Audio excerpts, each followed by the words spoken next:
I'm going to call the meeting to order at 6 p.m. Please stand for the Pledge of Allegiance. I pledge allegiance to the flag of the United States of America and to the republic for which it stands, one nation, under God, indivisible, with liberty and justice for all. Can I get a motion to approve tonight's agenda, please? Motion to approve tonight's agenda. Second. I'll take it, Nick. Any further discussion? All in favor? Aye. Opposed?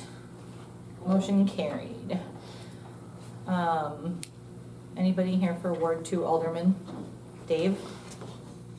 Oh, that's okay, we got your here. Is that a yes? I tried. Thanks. Maybe he's testing the waters tonight. He'll be back next month. All right, so moving right along, we'll go on to I need a motion to approve the special meeting minutes of Monday, December 15th, 2025. Move to approve special meeting minutes of Monday, December 15th, 2025. Second. Any further discussion? All in favor? Aye. Opposed? Motion carried. Any public input tonight?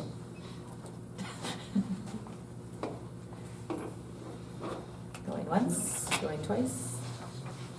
Sold to no one. All right. Legal update, Sam. Oh, let's see, well, we got a letter sent off regarding the AWOL trailer, I think just prior to Christmas, to the trailer park owners. I let those folks know that I needed to speak with them about the way forward with the trailer. Within 15 days receipt of the letter, which would be January 14th. That letter, I believe, suffices as legal notice that the derelict trailer is a International Property Maintenance Code safety hazard and is condemned. I provided him the copy that our code enforcement officer sent about a year ago condemning it, photographs of the notice, a bunch of stuff Dave gave me, and then independently let him know that it's probably a nuisance under both city ordinance and state statute. Let the property owner know that there were ways under which they could legally get title to the trailer for purposes of removal, and I would like to speak with them, and then let them know, courteously of course, that if I don't hear from them within that period of time, we'll move forward with a nuisance action under ordinance and state statute, and then we have the opportunity to assess the costs of removal to them, and then also separately potentially pursue a fine, which we don't want to do, but I hope that they talk with me so I can kind of give them the playbook and you know, help them out to the extent we can to get that handled. The property, the Soldana property that's in violation of ordinance for chickens, etc., filed for a default judgment against them. I believe it was last Friday. Got a call from the Soldanas today indicating that they weren't made aware of court, that they didn't know anything. When they talked to the clerk of courts, they said they'd be getting something else in the mail. The summons and complaint make it clear kind of what they're supposed to do. So maybe there was confusion, maybe there wasn't. They said they were going to go to the courthouse, try to sort it out. I said I understood, but we're going to be pursuing the default judgment. Tried not to argue with them, and we'll just see what happens. If the court sometimes will give them leeway to file an answer, so we may have to have a hearing, but I think we're on fairly solid ground that they're in violation of the ordinance and that they weren't grandfathered in, so we'll see how that one plays out. That's all I have, I think, unless there's anything I missed, Dave.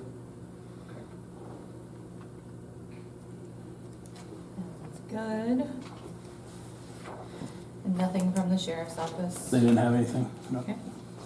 All right, moving along to item number 8, Sherry with the Union County Director of Equalization has a little thing for us to go over tonight. All right, yes, I am Sherry Bosque. I'm the director of the equalization, or we just call the assessor's office. Brandon Cooper is over there running the slideshow. He is Chief Deputy GIS. kind of does it all. So he put this nice thing show together for us. So we just thought it'd be nice for us to come out and actually educate everybody. We've been doing that a lot more since I came into the office, just with the people who come to the town and township meeting. The big thing about that is usually only one person who comes, finance officer, only one clerk.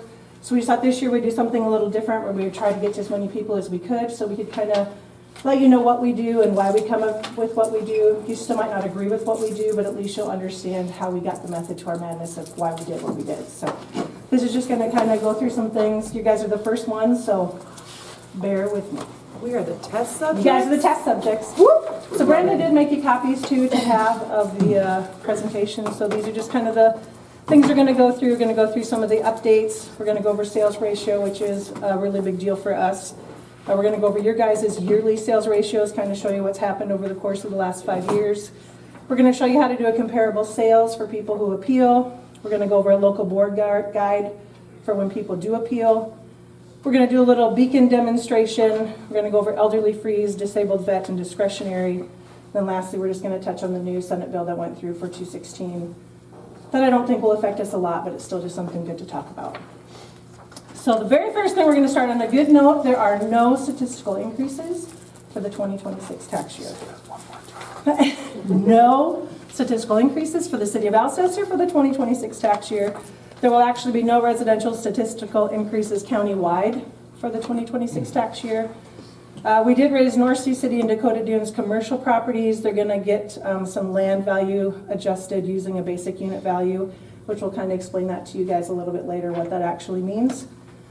So for us, we'll go into more detail, but when we start doing things and figuring out what we're going to do, we start out with a countywide ratio. We run all our sales and kind of see where we're at. So we started the year at 86.97. We ended at 88.04, which still needs to be audited by the Department of Revenue. So that number could change. We have to be at 85. So.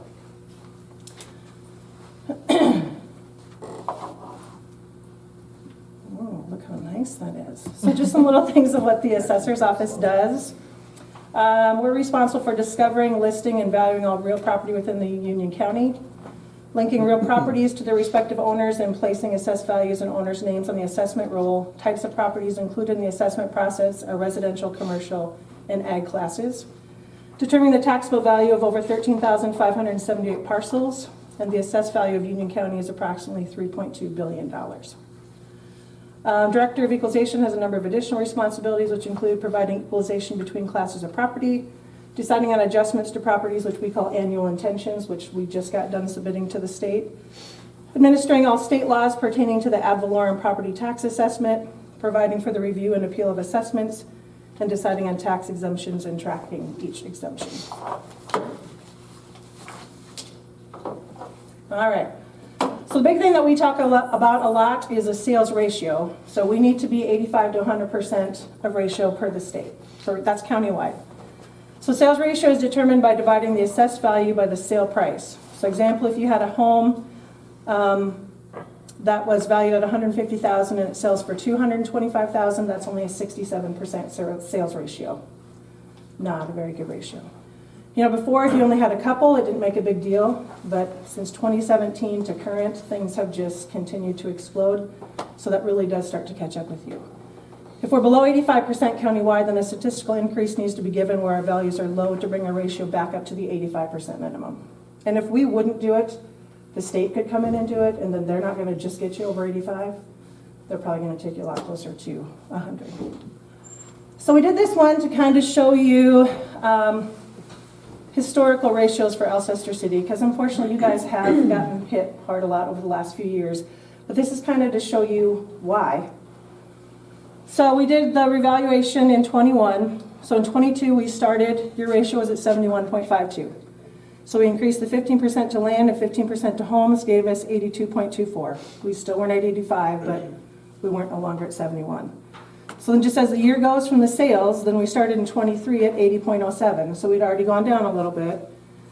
So we did 40% to the lands, because a lot of the lands on the east side of town, there's some lots for $2,000. I mean, when you're that low, it takes a long time for us to catch up. We did 10% to homes, so you guys are fantastic. We were at 91.57. But then, because houses were still selling for way more than we had assessed for, we started the year again at 75.89. So we did the 40% to land and 10% to homes on the west side of South Dakota Highway 11. And we did a basic unit land and 10% to homes on the east side. Brought us to 83.67.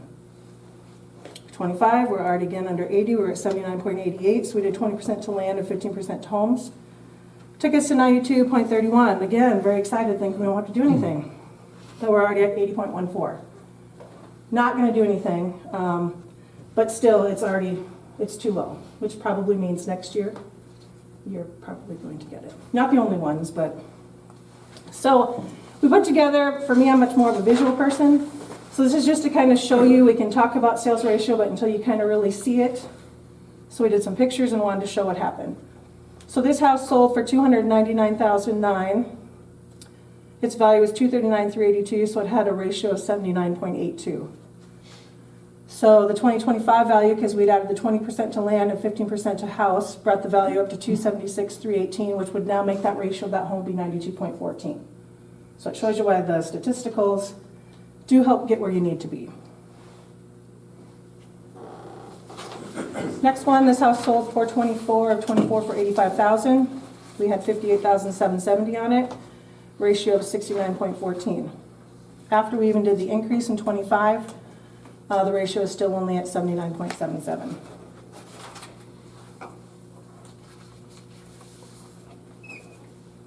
This one sold on September 19th of 25 for $244,000. The value is $187,573, so the ratio is 76.87. This homeowner actually even appealed this value. One is at $185,448. The local board made no change. It got the same 40 to the land, 10 to the house, increases everyone else. This guy did appeal because his VA exemption, it was only $150 before, so he had $30,000 that he would have had to pay taxes on. And the year before, it was like $9,000, so he was actually trying to appeal the $30,000, not actually the whole value of the home. And then he went and sold it for $244,000. So, sorry to feel sorry for you sometimes. Everything's fine. That's math. That's girl math. It's like, come on, guys. Total girl math right there. All right. Here's another example. This one sold in May of 23 for $249,900. We had $188,291 on it, so it had a ratio of 75.35. But with the adjustments for the 2025 statisticals, it brought the ratio to 93.55. Fabulous. Love that one. That's a good one. After we do all that. Okay. I was gonna check and see if I'm in here. I know. Yeah, sorry if any of your houses are on here. We did not know who people are where you live. So this one sold in November of 24 for $332,000. The value was $266,062, so the ratio was 80.14. Not awful, but still not at 85. This was a nice little plug just to say the building permit said it was only going to be a $145,000 house. Okay. Probably just materials. Then they sold it for $332,000. I mean, that's a deal. Good job. Oh, yeah, okay. Okay, so this one sold in August of 25 for $475,000. We had a value of $377,785, so the ratio was 79.53. So we did this so you could see it started $232,367 in 2020, and it's now $377,785. That is a lot in 3 years. So it raised 145 or 5 years, 145,418, and it still sold for $97,215 more than we had on it. So this was a good example to show you things are still selling for more. So, yeah. That makes much more sense now. Yeah. I like this. Yeah. Thank you. Yeah. It's very helpful. Instead of it's just, I know it can get frustrating to say, I'm getting raised again, I'm getting raised again. Well, I mean, No, I don't like to it do it makes either, sense. but it just, when that keeps happening and the ratio is still dipping, that's, And this is why So I we said have we to- should have offered her $100,000 less for our house. Then we would have got a tax discount. What? yeah. See? It's great when you're the seller. Yeah, so when people even come to us, you know, our appraisal is a little bit different than a bank appraisal. You want your bank appraisal high and you want us to be low. No, I wanted my big I wanted them to say, no, this house is way overpriced. All right, so this one sold in May of 24 for $185,000. We had 102,461, so the ratio is 55.38. That's awful. Now, some things that come into play here is people buy homes and then they remodel them and we don't know, and so then they're selling them. A lot of cities don't make you get a building permit for remodels. But that's really kicking in the pants for us to catch up. Just catching up is just difficult anyway. If we discover it, we can do something, but otherwise we can't go chase it. We can't chase the sale, so. This one sold in September of '24 for 170. Value was 122,310, so the ratio was only 71.95.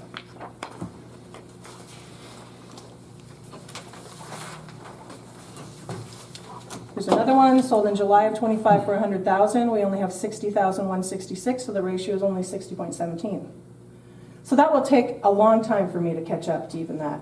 Even doing another 10% in the next 5 years, I probably won't hit it. And the market is still changing then, so catching up is very difficult. This one sold in October of '25 for 85,000. Value was 68,030, so the ratio is 80.04. Better.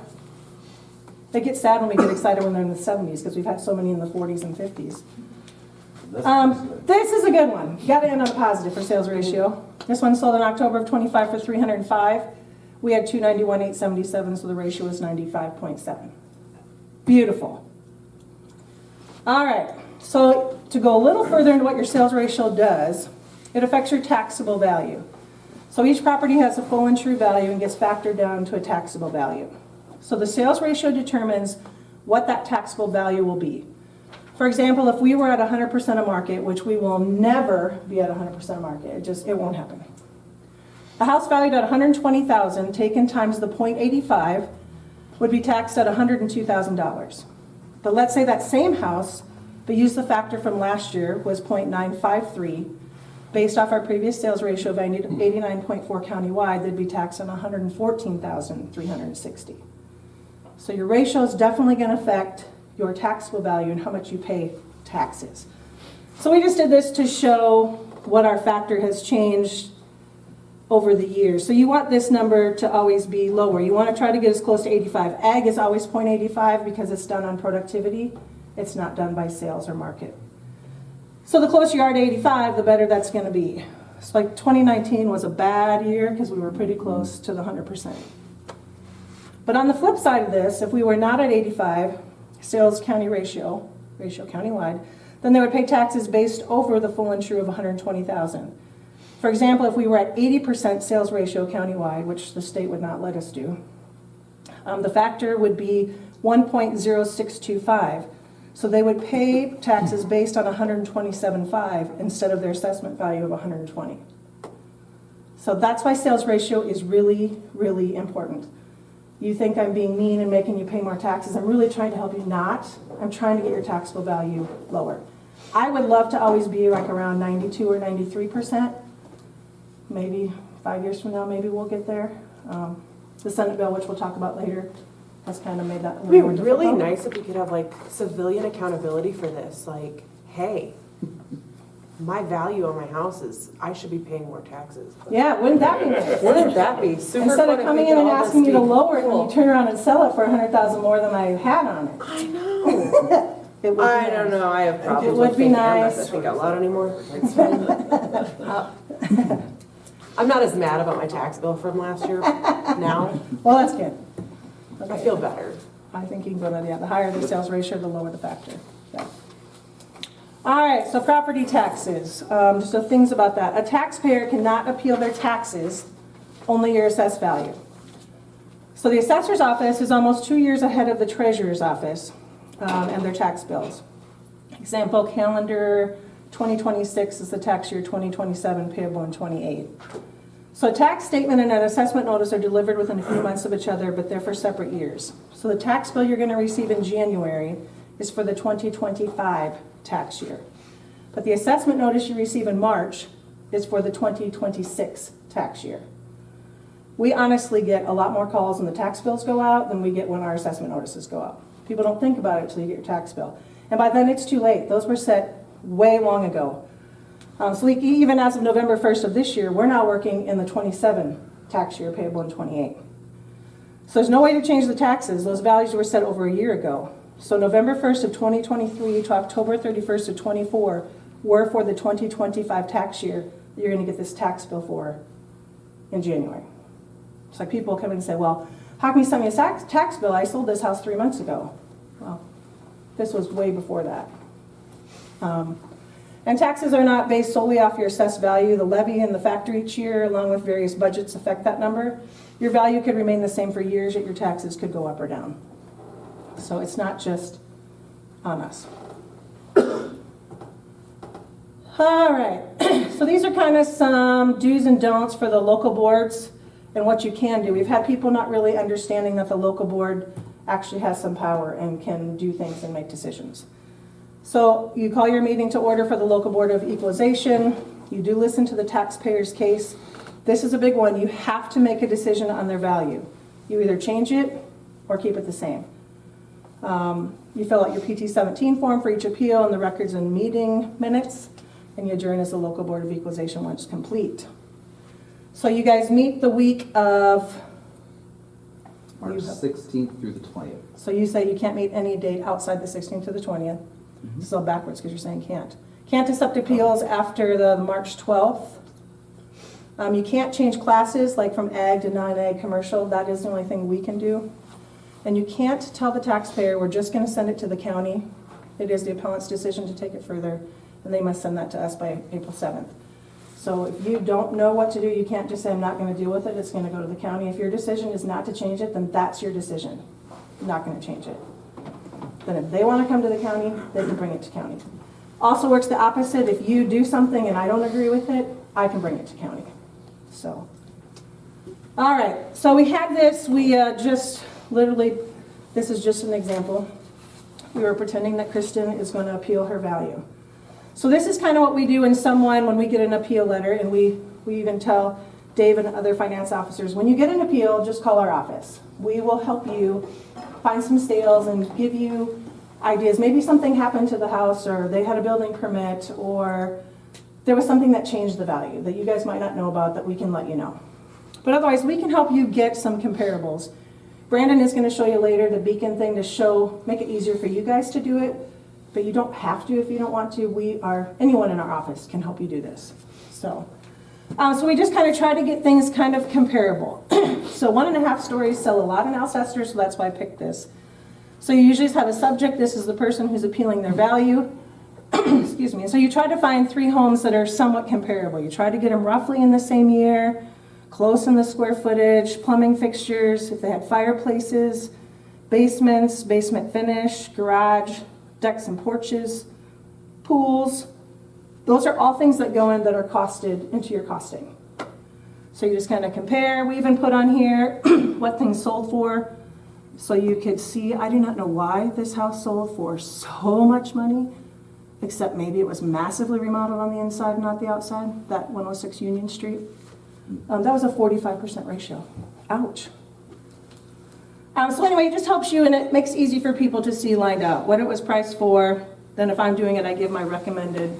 I'm not going to change it. I'm not saying I don't ever change. I definitely do. If we come out and see something, we'll definitely change it. So, Oh, that makes sense. but it just kind of gives you an idea I can see that. of how we come to that. So, and kind of what we're looking for. When I do them for the county, for the commissioners, this is what they get from me. So, all right, this is really probably more for Dave. This is how you fill out the PT-17. We always like people to give the local board number, put in all their address, legal, filling their property value, reason for why. We try to encourage people to give us what you think, what you're looking for.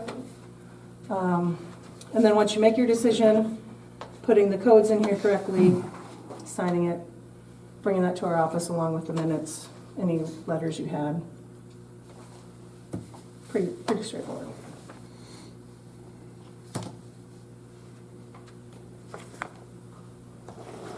No fees. Whoa, you sure did. Okay. So these are just kind of some future projects that we're going to work on in the assessor's office. A big one for us is land values. So we want to get all the land values figured the same way using a basic unit value. We've already done this on the east side of Highway 11. So basic unit value makes the land assessments more equitable by using the value off the same lot size. So example, 100 by 150 lot, 15,000 square feet times $1.50 a square foot equals 22,500. Or if it was 50 by 140, we break it down to a square footage and we give it a basic unit value so that you're all the same. So when we did some of that on the other side of town, east side of town, it's not even necessarily maybe yet that they're all at the value we think they should be. It's first just getting you all on a playing field, making sure you're all being taxed or assessed the same. Then once we can get that all established, then we can actually go in and look at sales and see if we need to raise land values. On the west side of town, we do still need to raise values. Accidentally skipped 3 slides. Oh my! Oh yeah, here we go. Laptop was not cooperating. Oh my goodness, all the things! Okay, it's the Buffalo one. Come Oh on. yeah, so your beacon thing was actually first. There we go. Okay, All right. just gonna show you real quick Sit a second. how to use our beacon site, which we do have a login set up for local boards, which I can send to Dave if you guys ever need to use it during appeal season. So once you actually get logged in, Oh, we does set it it up. tell you so- more if you use a login? Yes. Yeah. Oh, that's fun. Yeah, it's So- subscription based. I use it for the post office all the time. Oh, Oh, yeah. gotcha. We And need to Iowa figure out gives whose their cows beacon are out out. for free because they have the resources and revenue to be able to do so. South Dakota, we can charge for it. And each county charges a different amount. I don't know why. But once you log in, some of the restricted data that's usually under a subscriber only. You can search by name, address, parcel number if you happen to know it. And then we put section, township, and range to find ag properties a lot easier. So let's just find a random house in Alcesters.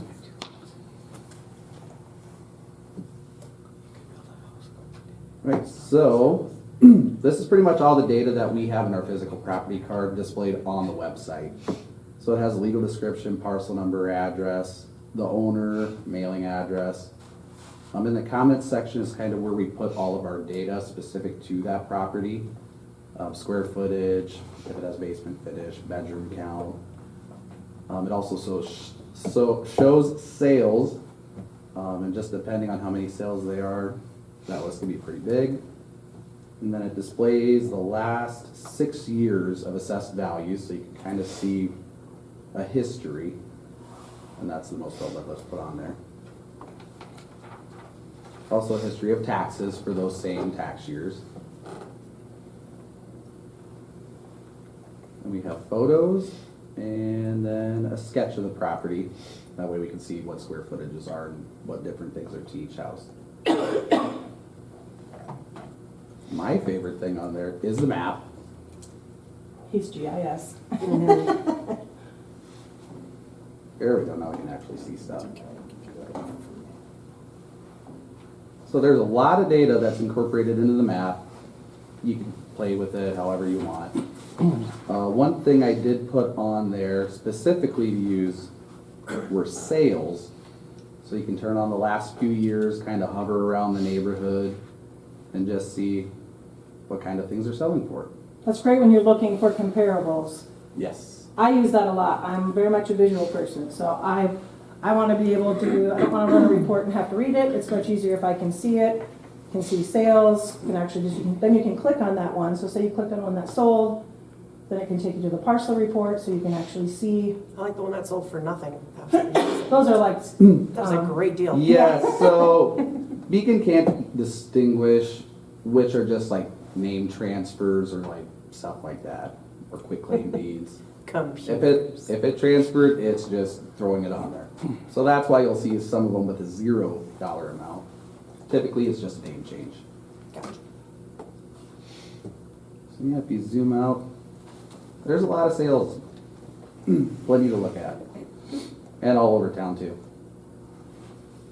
But yes, like Sherry said, visual learner. I like seeing this. yeah, I'm very much a visual. We feel like, somebody was appealing. Just check the neighborhood out. Use this as a visual tool and just kind of get an idea of what things are selling for. That's why it affects you guys so much. You have a lot of sales. Mhm. You know, towns that don't have a lot of sales, your ratio isn't going to be as affected so bad. And we like to have 15 sales to actually have a good ratio. You guys have had a lot of sales Yeah. in the last 5 years, so it's just, No. yeah, but it's not, you're not the only one. Beersford has the same problem you have. We've hit Beersford about every year that we've hit you, and we're still the same. We're only 80% in Beersford. Yeah, that's pretty much my little guide for Beacon, at least, for the purposes of appealing. We did add a few things on there. I'm not sure if they I don't think they're 100% accurate. work or not. No. Another thing we added is property tax dollars. So for a specific property, you can just click on it and there's a little pie chart that shows you where your tax money goes. So usually a majority of it typically goes to school districts. Most of it also goes to the city. The county gets their portion. And then if there's like special assessments like curb and gutter kind of stuff, I know you guys have that in your city. That's just a brand new tool that we added this year. I don't think tax I don't think it's estimator up and, works. I don't think it's Nope, up and it's running not. yet. I think you only An have error it. has occurred. I think he only has it because he's the administrator. Computer, yes. That's a quick guide on Beacon. Like I said, I'll send Dave that login so you guys can use it whenever you want to. Excuse me. Yeah, we're gonna come hang out in your office, Dave, and just Play around, drive around. see what's happening. I'll offer to-do list for you. She can come play Yeah, around on my exactly. to-do list for you. All right, so these are the important dates. Oh my gosh, you missed such an important slide. So appeal letters to the local board are due by March 12th. Postmarked is timely, which now with the new year, you know, the post office is gonna do Yeah. things differently. That might make that a little more difficult. So someone probably really wants to appeal their value, and you want, if you're gonna wait till the end, most of ours come in pretty early.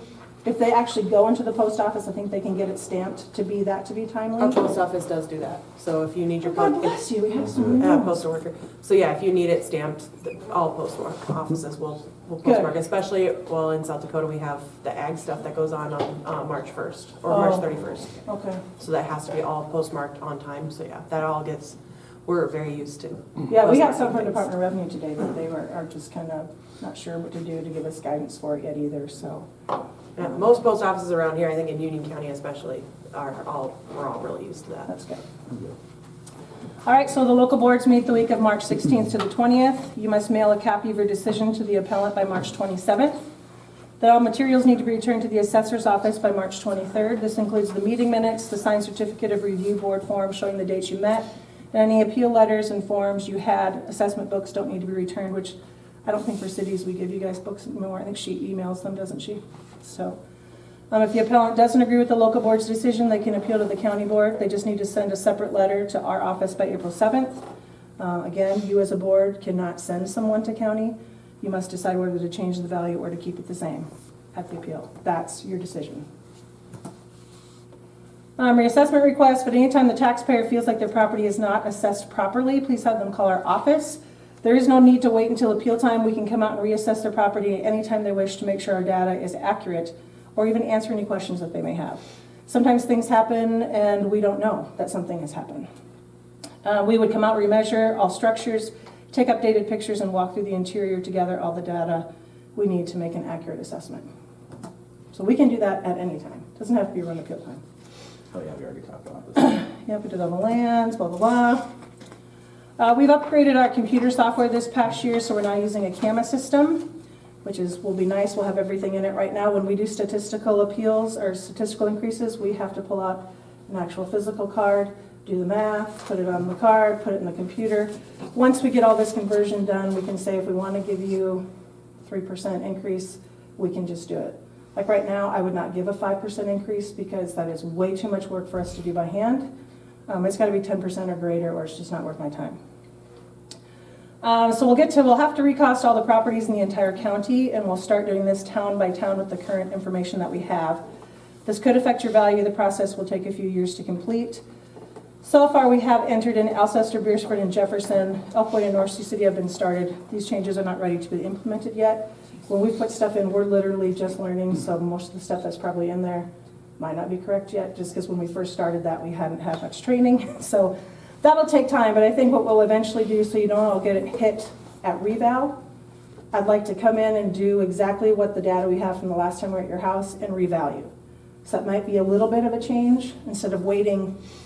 Might take us 10 years to get back to Alcester. I just honestly don't know. So we are going to try to do that a little sooner. So next year, we're also going to start the reappraisal process of the entire county again. The last appraisal was done from 2008 to 2023. Before that, it hadn't been done since 1992. This is why we're playing catch up. The state would prefer us to do it every 5 to 7 years. We do not have the manpower for that. We're hoping to narrow it to maybe 10-year cycle. We've not determined yet where we'll start or the order. It will depend on where the ratios are probably the lowest when we start. All commercial properties countywide will be reappraised in 2029 by an outside company called Vanguard Appraisals. That's who we just bought this camera system from. So they're going to help us do that because commercial still has not been revalued since 1992. All right.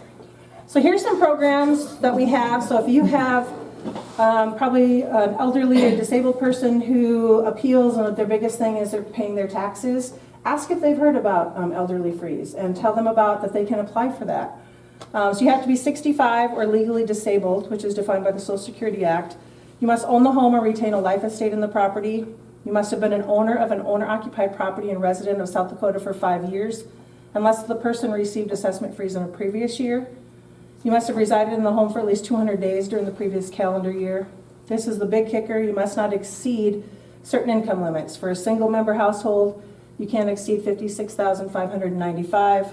For a multi-member house, $66,885. This is a new thing they had changed. They changed the amounts and they changed what your house can be valued at. The property must have a full and true value less than $514,500. It was around like 254, I think, last year. So they really raised that. So you do have to apply for that every year. It's due by April 1st to the treasurer's office. Do you know what the value was for single last year? I don't remember. I think it might have raised it about 10,000. Was it maybe around 40,000? Something like that. I tried Yeah. applying for it last year, and I was at 52. And Oh, so I think you'll probably be able to get it this year. Yeah, that is a nice benefit that they're doing that. I would even not be surprised to see that being in legislation even more, trying to boost that up a little more. So that's definitely a good thing to try to have them apply. And once you apply, then the treasurer's office will send you an application every year. Disabled veteran and exemption eligibility. Property must be owned and occupied by the disabled veteran or an unremarried surviving spouse, rated as permanently and totally disabled due to a service-connected disability. This is totally and permanently, that's not a percentage. So it gives you some deadlines. It is handled in our office. It's due November 1st. You only apply once. It stays on. And this year they upped the exemption to $200,000 evaluation. So that comes off right away. So if your home is valued at $300,000, $200,000 comes off and you're assessed for the $100,000. It doesn't include sheds. If you have 2 garages, it's only stuff that is owner occupied that's going to get it. You'll still pay taxes if you have a separate shed. So that would also still be taxed. So I'm going to go into discretionary a little bit because you guys have discretionary.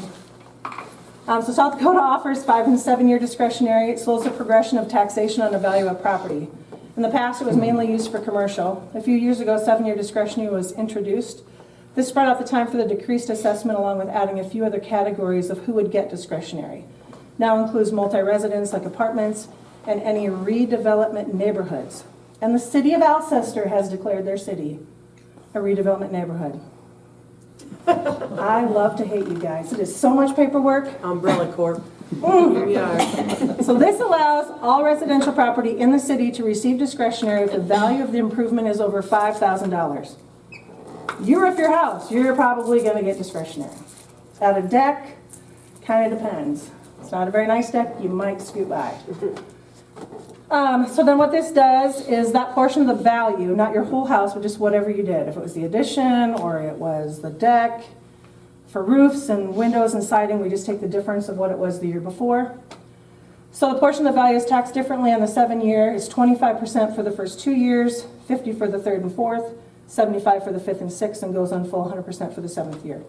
Huge benefit for anyone building a house. That's where you're really going to see it more. Commercial also still has it for the 5-year for the new structure, remodels, or additions that add $30,000 or more in value. Again, this is a step process for the assessed value, 20% the first, 40% for the second, 60% for the third, 80% for the fourth, and goes on full 100% for the 5th year. No application is needed. Our office just does this when we process building permits. Okay, just to touch a little briefly on the Senate Bill 216 for us. The biggest thing it probably affects is the owner occupied. They passed it so that we can't raise owner-occupied class as a whole more than 3%. Not just your house, but as a whole. So this is for those years 27 to 2031. It also deals with how we can report the growth of that. So it used to be if you would put an addition on your house or remodel your house, anything of that would be counted as growth. Now we can't really do that. If it's not more than 40% of the value, we can't count it as growth, it's counted as reappraisal. That's only for owner occupied. So if you have a rental home and you've done something to it, growth is gonna go on. So it's kind of hard for us, we're still kind of learning ourselves. I don't think it'll affect us. I think our owner occupied would be fine. I think our growth would be fine.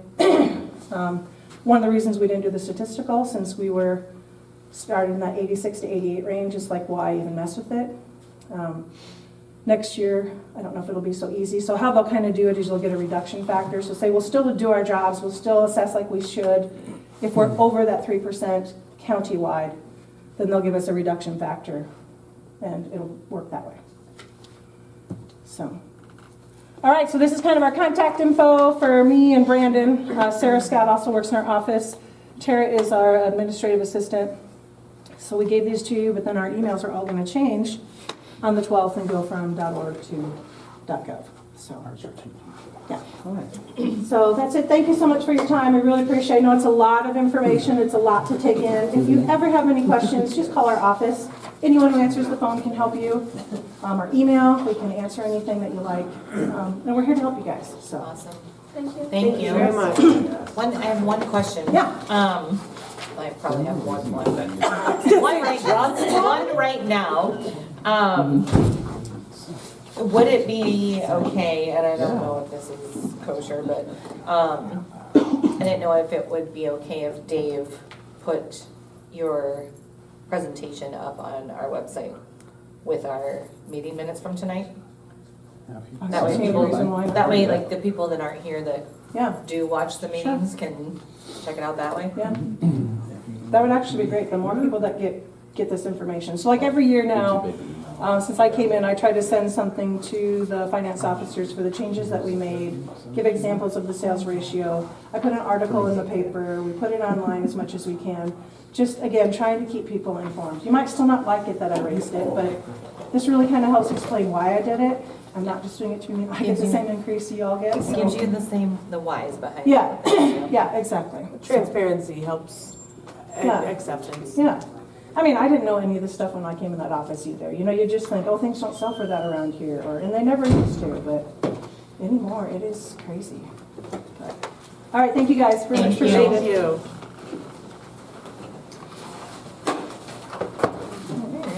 All right, moving on to number 9 on the agenda.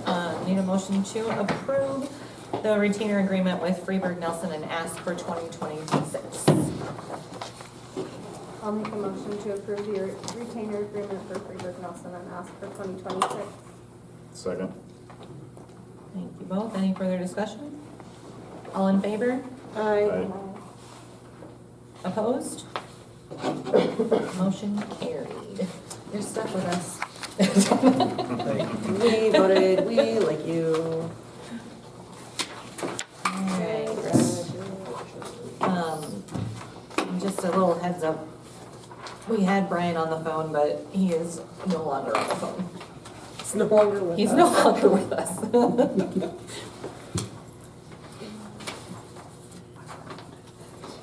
All right. Number 10, need a motion to approve the Alcester Beersford Hudson Republic, the official newspaper for City of Alcester in 2026. Motion to approve the Alcester Beersford Hudson Republic for official newspaper for City of Alcester for 2026. Second. Thank you both. Any further discussion? All in favor? Aye. Opposed? Motion carried. Number 11, we will need a motion to approve Premier Bank, the official bank for the City of Alcester for 2026. Move to approve Premier Bank official bank for City of Alcester for 2026. Just second that. Thank you both. Any further discussion? All in favor? Aye. Opposed? Motion carried. Need a motion to approve the Sioux Falls Area Humane Society 2026 Animal Control Services and Impoundment Agreement. This is like last year's, or is there, okay. So there were some increases in their contract from last year, which when we get to the schedule of fees for this year, I did account for in that, so to make up for that change. And we got invoiced by them once last year. Motion to approve Sioux Falls Area Humane Society 2026 Animal Control Services and Impoundment Agreement. Second. Thank you. Any further discussion? All in favor? Aye. Opposed? Motion carried. Mayor, Yes. I checked with Jerry, he's here for the sheriff's. Oh, update. sorry. I had that mentally in my brain, but then it just escaped. Yes, if you would like to take the floor, we can, Yeah, well, I don't really have anything, but Okay. here, if there's any questions or concerns that we need to know about. anybody? I don't have anything, I don't think. Anybody else? No? We're good. Thank you. Thank you. All right. Moving on to number 13 on the agenda. Need a motion to approve the combined election agreement with Union County for the June 2026 election. This is what we discussed last meeting. Yeah, so with the new change in the election laws, we're required to have an agreement on file with, when we combine the elections. So it'd be a three-way split cost between the county, the school, and us for any combined costs, election workers, things of that nature, so. But as far as publications and all that stuff, that's all us, but any shared expenses for the election day would be split three ways between the three of us.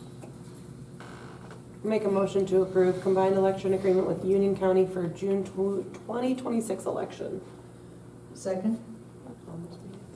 Thank you both. Any further discussion? All in favor?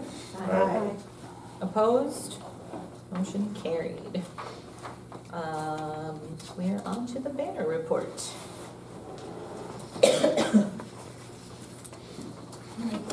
Just because I have papers to sit down, it'll be easier. And then I'm closer to the mic as well. So just kind of going through the engineering report for the month. For the general engineering job number, there's been no work on that, so nothing to address for council. For the sanitary sewer collection system improvements, that project has moved forward over the last couple months since we last talked. That project did bid on December 18th, and I'll go through the bid results summary for that. And so on this project, we have 3 items for council consideration. One is the engineering invoice for payment, reviewing the bid results, and then considering the notice for award. So on the bid results, so we received 4 bids on December 18th. And the low bidder was H&W Contracting of Sioux Falls, South Dakota. This was the same low bidder that the city had on the September 18th bid. And so their bid was complete with all the required documentation provided. I'm going to give you the bid amounts on the second page, if you've got the letter. So on the second page, if we go through the bid amounts, so we did this a couple different ways with a base bid and 3 alternatives. And the goal with doing that is we had funding for the project, but we wanted to try to maximize how much the city could get depending on how the bids came in. And so with the base bid, that's kind of the core original project where it was lining and Ofsted Street, and then several of the alleyways in the kind of on the west side of Highway 11, the alley between Ofsted and Union from 4th to 5th, between Broad and Iowa from 1st to 2nd and 3rd to 5th, and then between Iowa and Dakota from 1st to 2nd. Those were the areas with the worst defects identified that needed to get repaired. And then we looked at doing a couple bid alternates if bids came in good. The first was to do 600 feet of lining over on Park. Now there's still open cut park improvements with the water main that'll be done, and so it'll be incorporated north of 4th, but this is south of 4th. And so that included 600 feet of lining for bid alternate 1. Bid alternate 2 was there's a joint with a leak over on Lincoln Avenue. It was repair of that. And then bid alternate 3 was just to get a price on kind of the worst tenant section in First Avenue, if the city wanted to line that section, what that would cost. So looking at those bids, if you kind of look at the table 1 at the top, the base bids range from $1,072,000 roughly up to $1,132,000. So they were still in a reasonably tight range, which is a good thing. That's what you want to see in bids. So, and on that, H&W was low. The available funding for the project is about $951, and so we're still above with just that base bid of what the available funding is. And because of that, with the bid prices not coming in, quite as good as we hoped, but still they're very reasonable. We're recommending the base bid be awarded, but in none of the bid alternates right now. Now, the other thing that's a little more unique about this project is that we won't know exactly how much work needs to be done until they come in and televise those lines and can determine whether we have to do the point repairs to open cut portions of them. So that's where, if some of those point repairs aren't needed, the city might be able to change in some of those bid alternates, and that's the other reason we got them, as you go along. But as far as consideration and review of the bids tonight, it's the base bid that we would recommend the city consider, and then later on in the project, once more is known, the city could consider adding in other components. If the project cost can't be reduced with the base bids up, a little over 100,000 above, there are portions of the project that can be eliminated to keep it within budget and within the available funding amount. That also does not need to be decided tonight. We can wait until after the televising is obtained and talk with the contractor and find out what needs to be done, and then eliminate those unit prices. State bid law allows that. And so it would be, in talking with Lonnie, trying to prioritize work, probably elimination of the manhole lining first.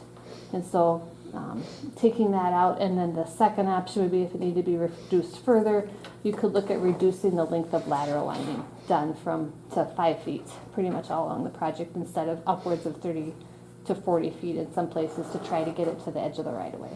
So I think right now we've got a lot of options, but as far as decisions tonight, it'd just be consideration of that base bid. So that is just a good general update on that project.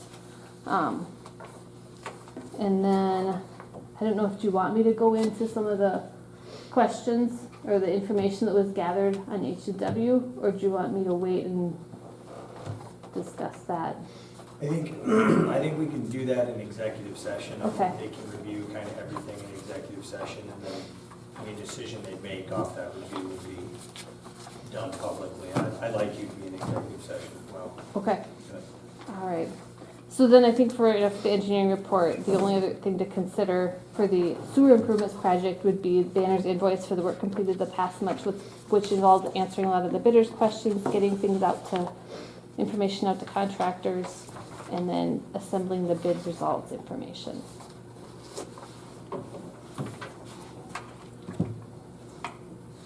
Mayor, if not, unless are you done talking? With everything with the collection system project, yes, Okay. is done, and then I would have additional engineering reports on the tower and some of the other projects, because was a bid for that as well. But as far as anything right now for the collection system project, that was all I had.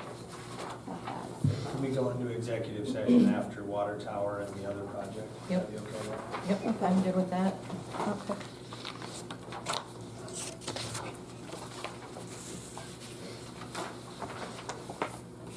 All right, so then, if I'll just keep going through the rest of the report, and if you guys want to approve everything at once, you can, or however, you let me know, Maren. For the water tower project, that also bid on the 18th. For that project, we've also got a notice of, or a bid result summary letter that was prepared to you, or for you, by Sarah Pinkinen. And on that, there were also 6 bids received, very, very good bids on the tower project. So the bids range from $296,000 to $523,000 for the bid and bid alternate. McGuire Iron is the low bid with a base bid of $186,000 and a bid alternate of $110,000 for a total of $296,000. And they are deemed to be the low responsible bidder for that project. And so that also allows with project funding. They are about right now $60,000 below the available funding kind of planned amount. There are a couple things Sarah wanted me to mention with this project that are unknown going in. One is if the power supply at the tower is still in good enough condition to connect to. That's unknown, so we could get into it and there could be a change order if there's some additional work related to that, or if they get into that tower and find any other defects. It just, stuff happens that you don't see when you're getting plans and specs together. So just be prepared that might happen. But otherwise, the city's in a great place right now because the bids didn't come in underneath the funding amount, and so there'll be some flexibility if something happens. So, any questions at all with that bid? All right.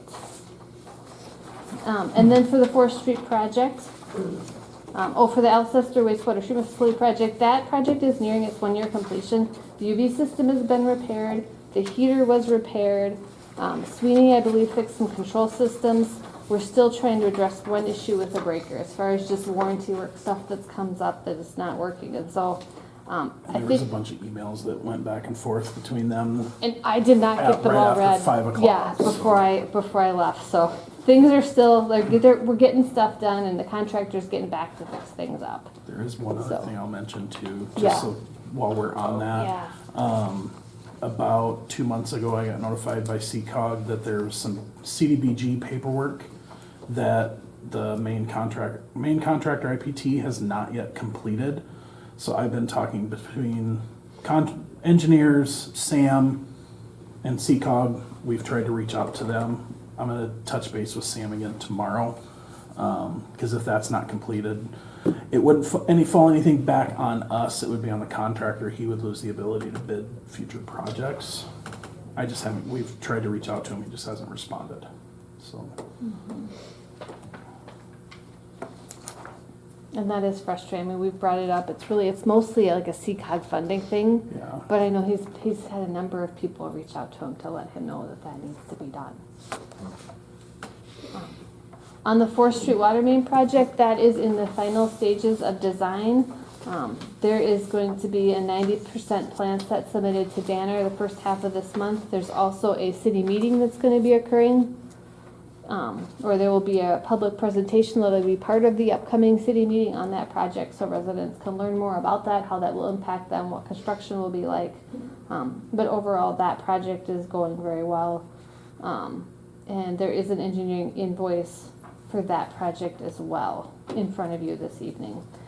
On the hazard mitigation drainage study application, that project is still in for FEMA review and approval and just kind of sitting there in line waiting to be reviewed. And so it could be as late as the summer before we hear back, but just to let you know, we have not heard anything yet.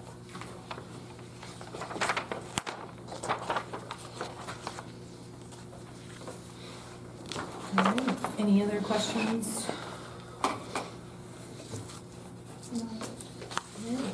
So then we just need a motion to go into executive session pursuant to contractual negotiations. Sorry to interrupt you. The statutory authority for this executive session is SDCL 1-25-2, subparagraph 3, consultation with legal counsel and reviewing communications on contractual matters. Perfect, thank you.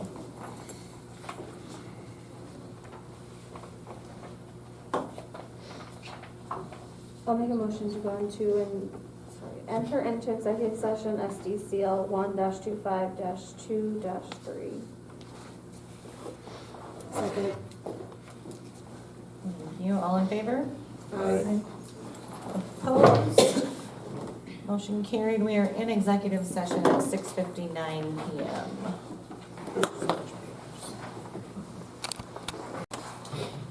We are out of executive session at 7:17 PM. Moving back to item 14A on the agenda, A2. Need a motion to approve paying Banner invoice number 47180 in the amount of $7,645 for work completed through December 20th, 2025. Make a motion to approve paying Banner invoice number 47180 in the amount of $7,645 for work completed through December 20th, 2025. I'll second. Grace. I'll take Kendra. All right, any further discussion? All in favor? Aye. Opposed? Motion carried. Then item 14A3, I'll make a motion to table with the intent of a special meeting Tuesday, January 13th. Second. any further discussion?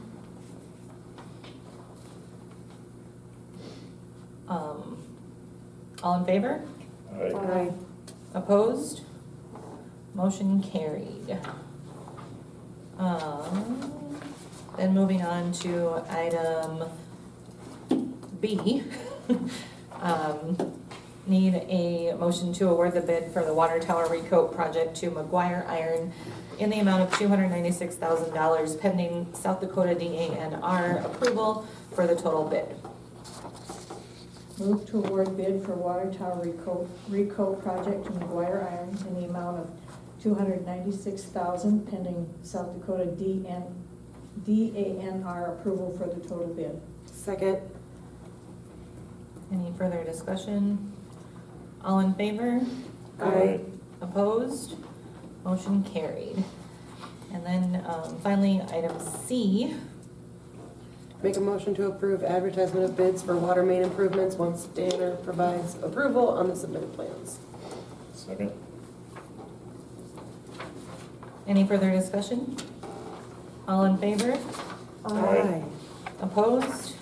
Motion carried. Item C3. I'll make a motion to approve paying Banner invoice number 47178 in the amount of $25,100 for work completed through December 20th, 2025. Second. Any further discussion? All in favor? Aye. Opposed? Motion carried. Thank you. Thank you. Thank you.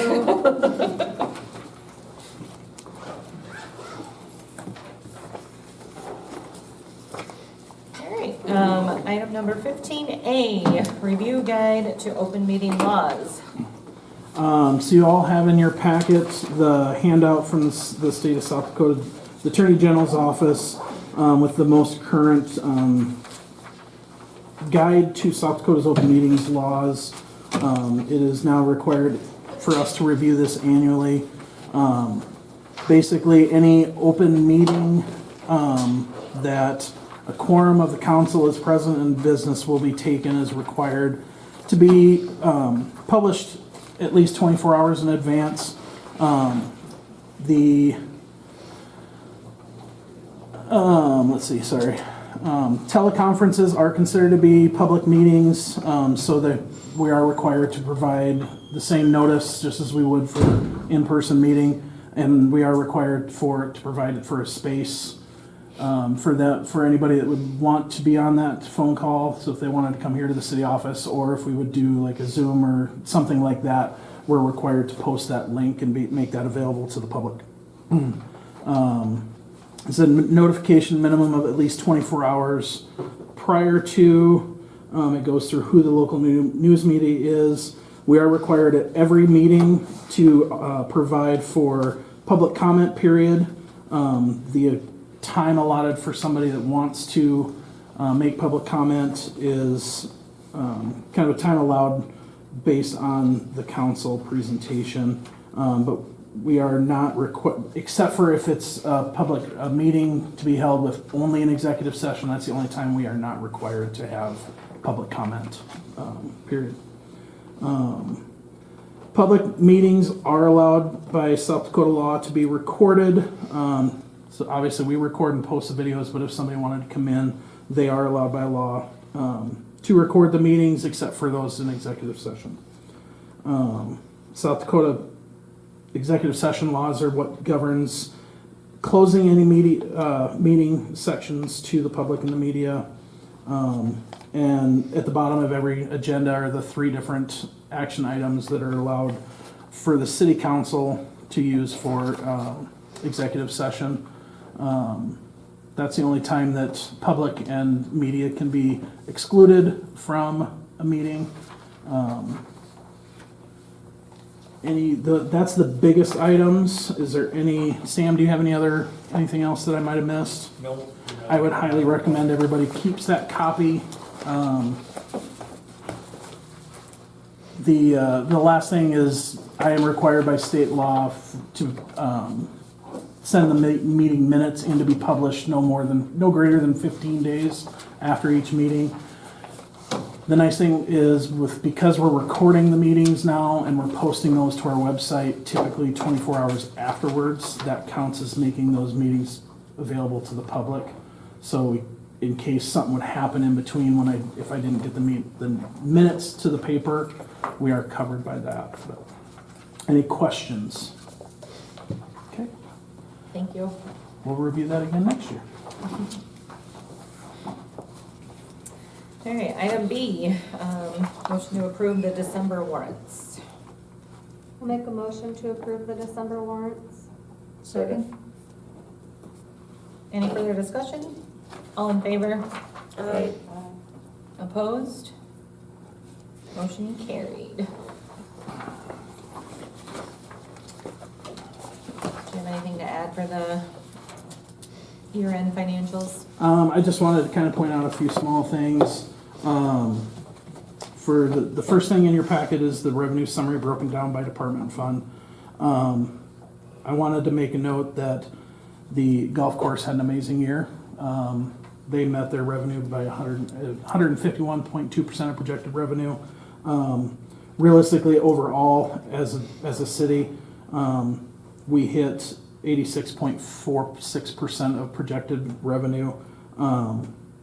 There was just a couple of small areas that we were short. The clubhouse exceeded their projected revenue. Unfortunately, as you look through this, they also exceeded their projected expenses by quite a lot. Expenditure summary, we were able to keep within budget once we got those additions changed. The profit loss, the slight loss for water stemmed from increased costs of water meter install project. Our original plumber kind of disappeared on us and quit communicating, so we had to go with another one. So those and their costs were a little bit higher, and so that really kind of hurt us a little bit. And then the community center took quite a hit this year. $225,780 loss. So we've talked about this all year of all of these unexpected expenses. It's unfortunate. I wish I had answers. Costs across the board for food, liquor, beer, everything has gone up. And then you tack on all of the added expenses for the repairs that we've had to make, unfortunately, with this newish building. Now it's 5 years old almost. I don't have an answer for it. The two biggest hits in that budget are salary and food costs. Food costs are through the roof everywhere. I mean, anybody that goes to the grocery store can see that. Cisco and Performance Food Group, who are our two main food vendors, I mean, their prices are way up. So I think they've done a good job of,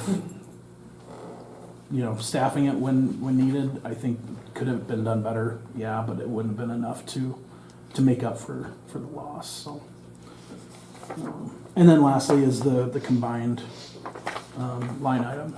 So, any questions on any of that you saw?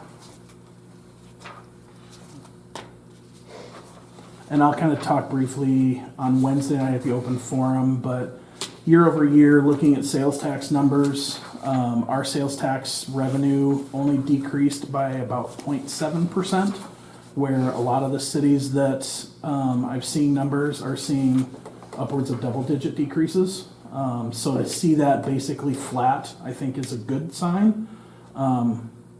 Overall revenue is increased.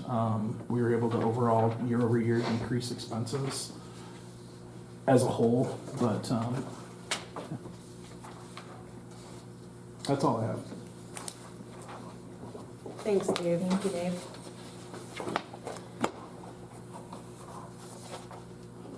We don't need a motion on those, right? Or we do? No, I didn't think so. We do need one for item D though, to approve the resolution for City of Alcester 2026, resolution of fees. Is there any questions on that? I worked with Lonnie for a lot of it. First page, majority of none of that changed.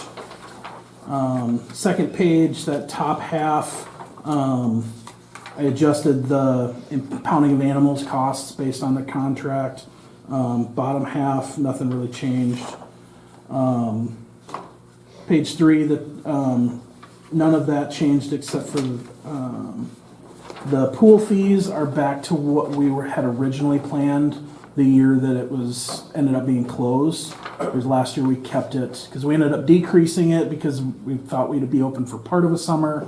So then last year we kept it what we had decreased it back to. So this is what it would have been 2 years ago had we ended up not having to miss a year. So it was just a few dollar change. Golf fees, green fees, cart rental. Worked with Lonnie in comparing regional courses, comparable size, 9-hole courses. Even with these increases again, we're still one of, if not the lowest courses in the area.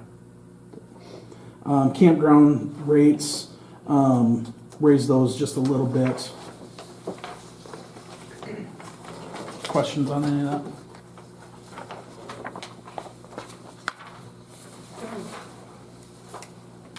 I'll make a motion to approve the resolution for City of Alcester 2026 resolution of fees.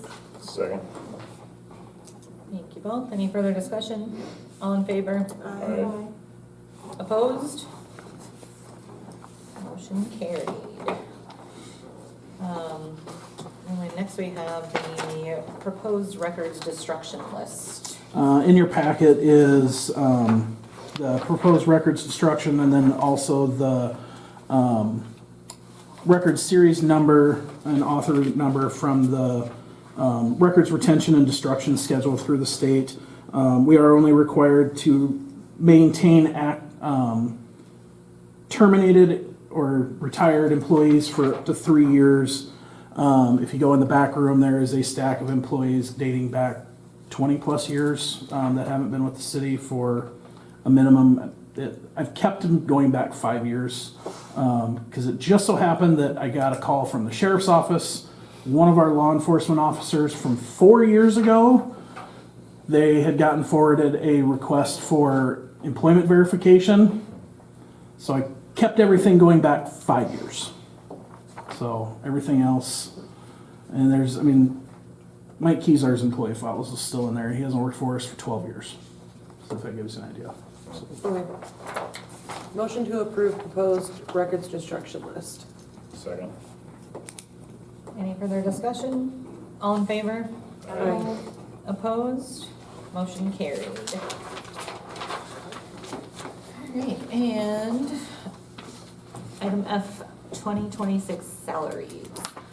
I'll make a motion to enter into executive session pursuant to SDCL 1-25-2-1 personnel. Second. All in favor? Aye. Opposed? Motion carried. We are in executive session at 7:31 PM. Again. We're out of executive session at 7:48 PM. Motion for the 2026 salaries, please.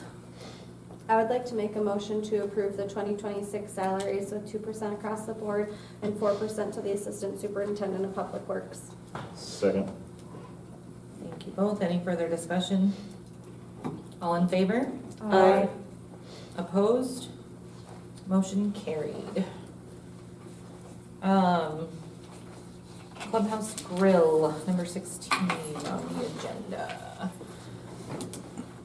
Number 1, or item A, sorry, is approving hiring Catlin Otten as part-time server at, I left that because the salaries were right, so it'd be whatever the server,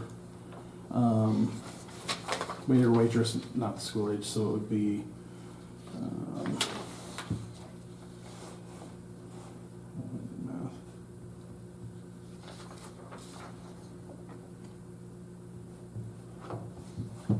$885.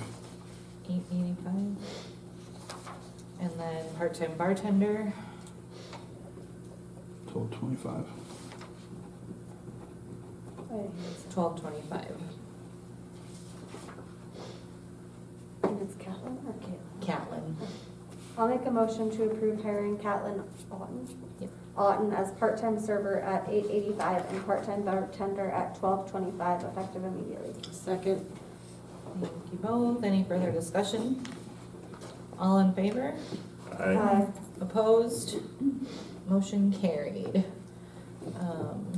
Item B, approve hiring Jaden Watson as part-time dishwasher at 1225. $12.25 and part-time server at 803. $8.03. Is that a date on that one? 'Cause she's not 14. Correct. Dave, do you have an employee file started on Jaden yet? No, not for either one of them. Did they send in applications? Not for either one of them. Okay. I received paperwork from, I got a resume for Catlin. I haven't gotten anything for Jaden. Jaden doesn't turn There's- 14 till the 7th. Yeah, I believe that was correct. Yeah. I think it was the 7th, yeah. discussion. So do we need to hold this one or just make it effective? It would be, 7th? you can make it effective the 7th of January. Okay.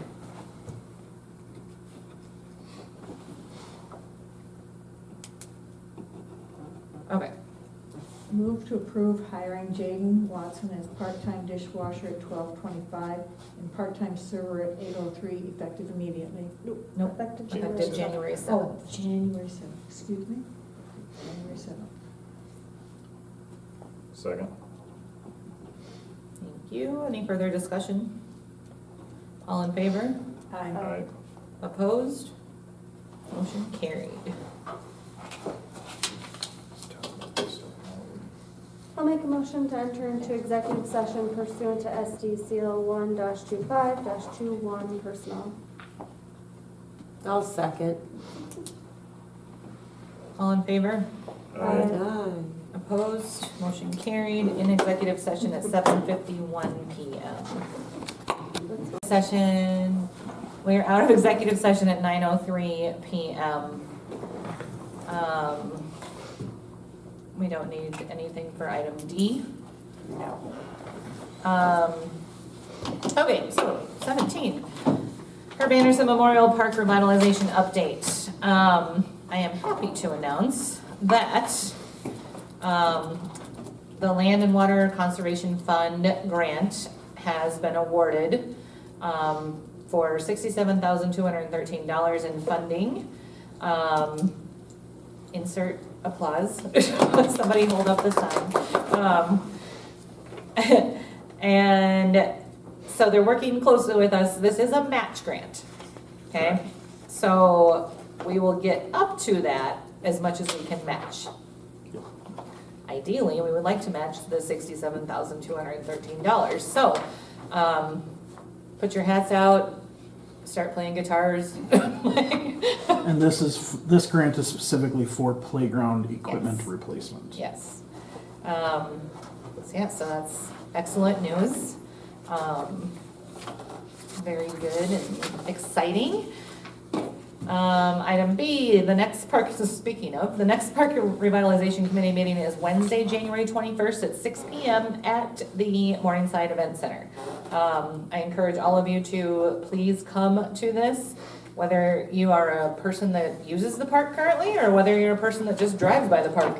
So yeah, join us for that. We'll have a lot more information going on with that and more information about fundraising for matching this grant. How much time do we have to match it? What's the deadline on that for matching? Do you know? I don't off know the top yet, of I your haven't head? gotten Okay, I the didn't word think from, so. we haven't done any of the paperwork. It's like 3 months late getting awarded, so. Right. Yeah. Item 18, we need a motion to, about resolution 2025-01, resolution for participation in Sioux Metro Growth Alliance and appointing representative to membership advisory board for 2026. Dave is one of the representatives. We need to have an alternate Is that what it is called? So I would advise that we put Christy on that because she is also available during the daytime here. I like that. I was just informed of this. Good, so we would need a motion to add, Motion to appoint Christy Burke as representative to membership. It's in the advisory resolution, board. so I can read the whole resolution if you'd like. It's in Otherwise, your it'd be packet. just a motion to approve the resolution as presented.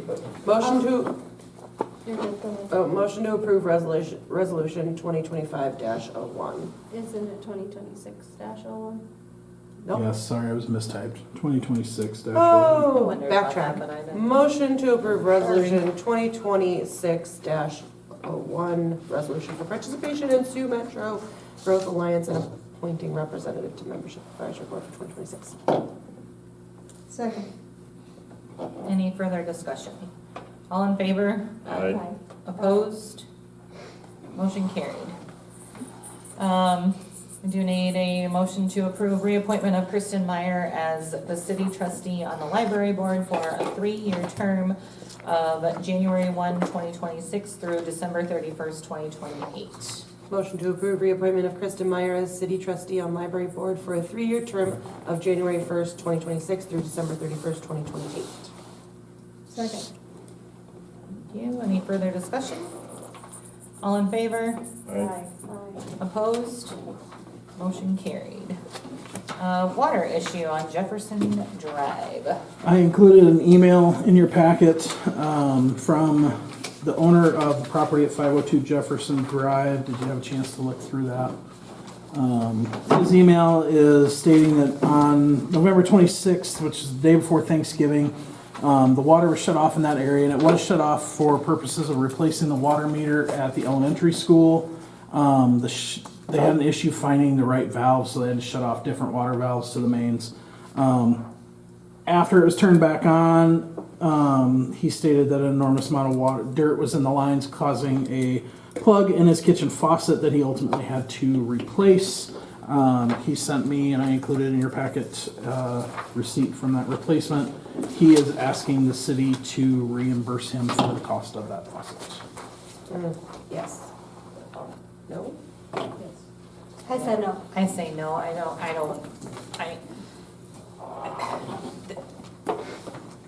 I struggle with the fact that people have had numerous issues with things and don't get things replaced like that through other things. Like, I'm talking like if there's a, I never got reimbursed for the damage into our floor in our upstairs bathroom after the water was shut off and our toilet gurgled up. yeah, and I feel bad that that happened. It's unfortunate, but at the same time, I think, I also had dirt, like, once the water was turned back on in my faucet, and thankfully nothing happened. I mean, it ran through just like it would if you shut your water off to your house and you're gone for a long period of time. But I just think, like, any other thing, we do the water up to the water line from there to the house is the homeowner's responsibility. right, Unless we cause specific damage to that thing, which we did not, right. is my opinion. That's what I was trying to say, but my brain was not It's up functioning. to the house and then payments inside the house if you have trouble. And it's not even up to the house. We own the water lines up to the curb To the stop, curb, and from the curb stop inside is owned by the property owner.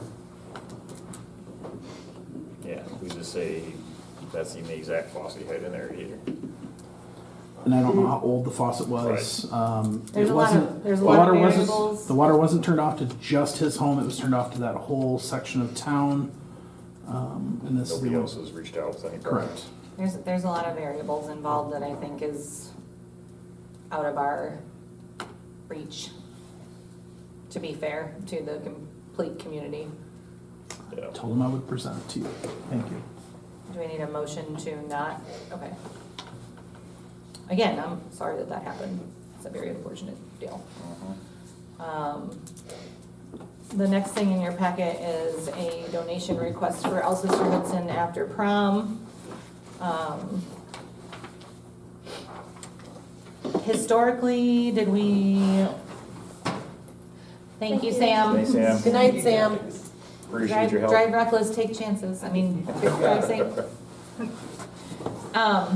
Do we have a historical donation for this at all? I think last year it was, I don't remember, I think it was gift, $100 and 2 gift cards, I I think? think it That's what I was was, thinking as Yes, well. Sam.